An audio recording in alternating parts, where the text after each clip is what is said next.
अध्याय 15वा. श्री सद्गुरु शंकर बाबा महाराज समर्थ.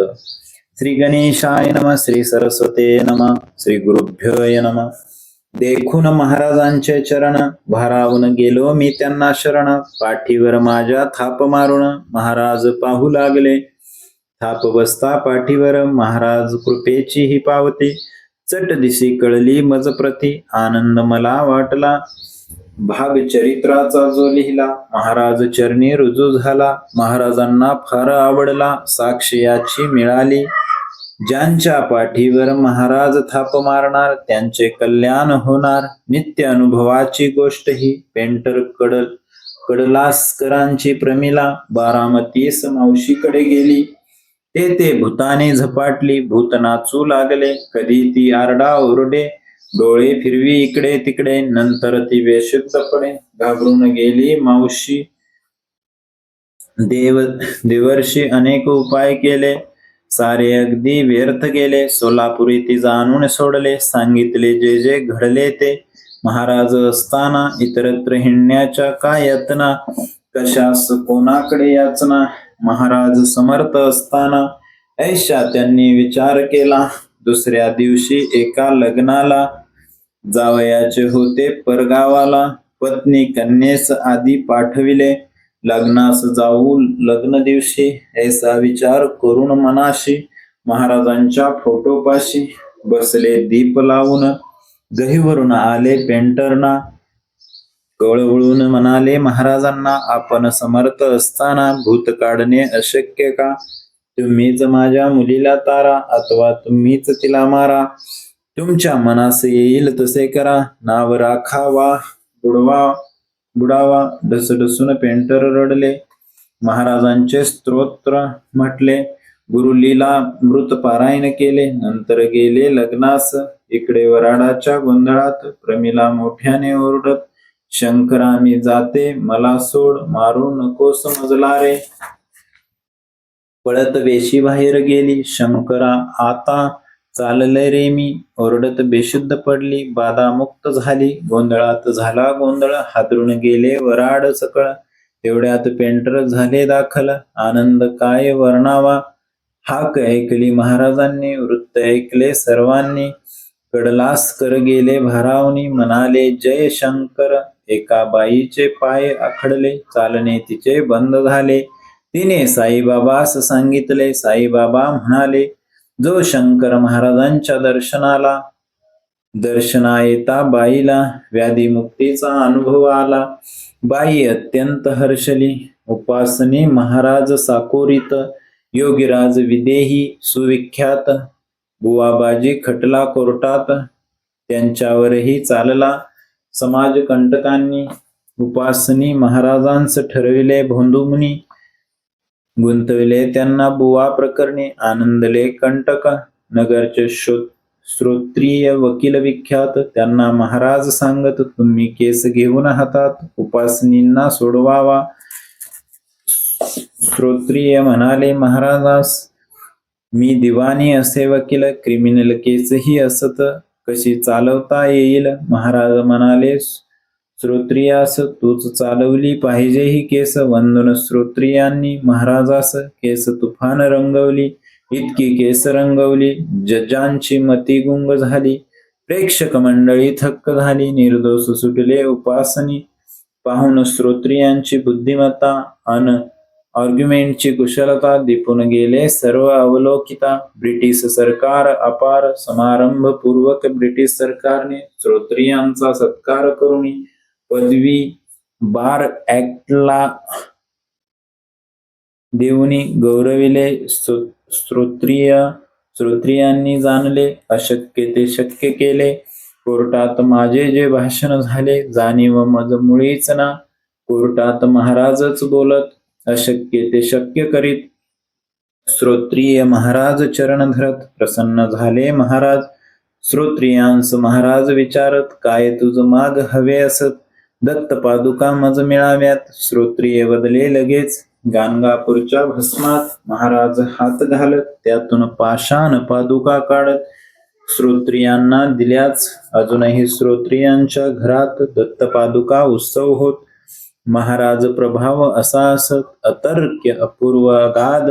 शेख अब्दुल रजाक बियाबानी पोलीस खात्यात पोलीस असूनी धर्माचे ते असती ज्ञानी.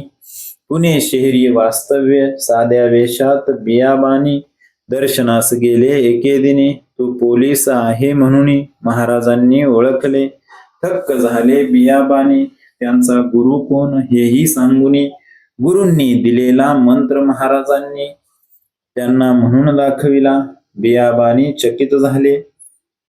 त्यांनी महाराजांना ओळखले. महाराज प्रत्यक्ष अल्ला भले. उद्गार त्यांचे असतीच महाराजांच्या भव्यत्वाची माहिती अत्यंत महत्वाची. बियाबानी उत्स्फूर्तपणेची आनंदाने सांगत. मालपाटकांना दर्शन होत. राम कोराड यांच्या रूपात क्षणात राम कोराड दिसत. क्षणात प्रत्यक्ष महाराज नाना सोनटक्के यांचे घरात. महाराज एकदा बसले असत. एक दाढीवाला संन्यासी येत महाराजांसमोर उभा तो. सोनटक्क्यांना तो विचारत महाराज कुठे आहेत.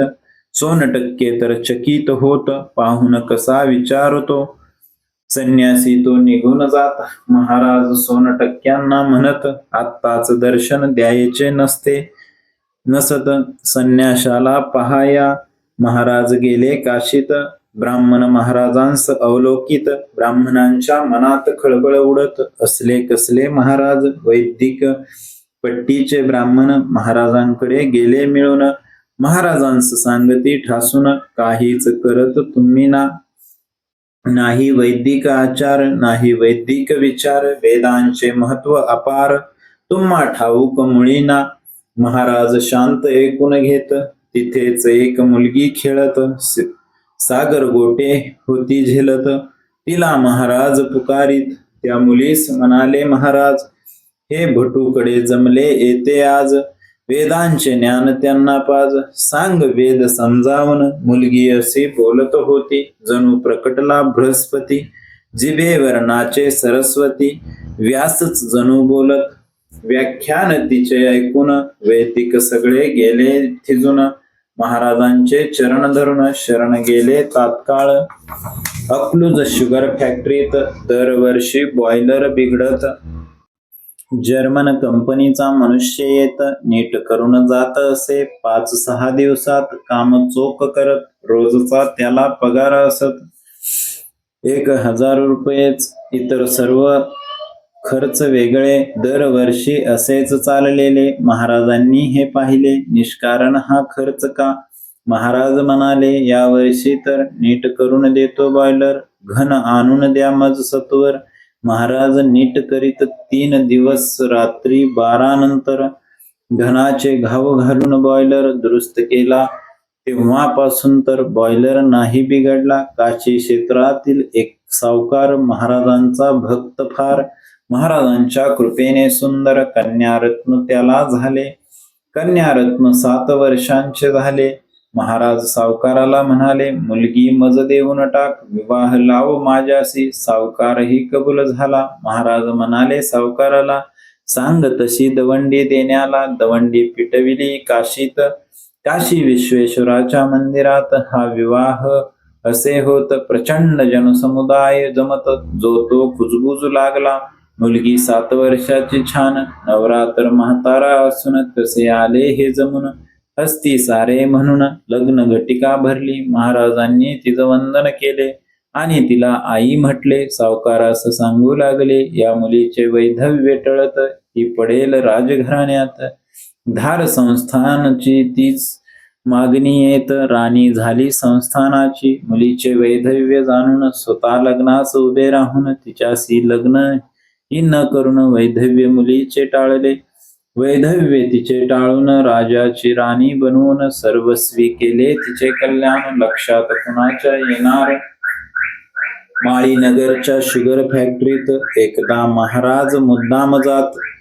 फॅक्टरीचा बॉयलर पाडत. लोक पाहत राहिले. महाराजांनी गैनीनाथांच्या स्वयंभू पादुका काढून विधियुक्त स्थापना करून फॅक्टरी सुरळीत चालली. नगरला जनार्दन बुवांचे कीर्तन, श्रोत्यांची दाटी होऊन गोरा कुंभार चालले आख्यान, भलतेच अगदी रंगले नामदेवांच्या कीर्तनात. पांडुरंग सुता नाचत जनार्दन बुवांच्या कीर्तनात, महाराज नाचू लागले. विना बुवांच्या हातातून महाराजांनी हाती घेऊन गोरा कुंभार आख्यान महाराज सांगू लागले. महाराजांचे कीर्तन इतके रंगले, श्रोते गोरा कुंभार बनले. दुसऱ्या दिवशी महाराजांस पूजले, बसली प्रसाद पंगत.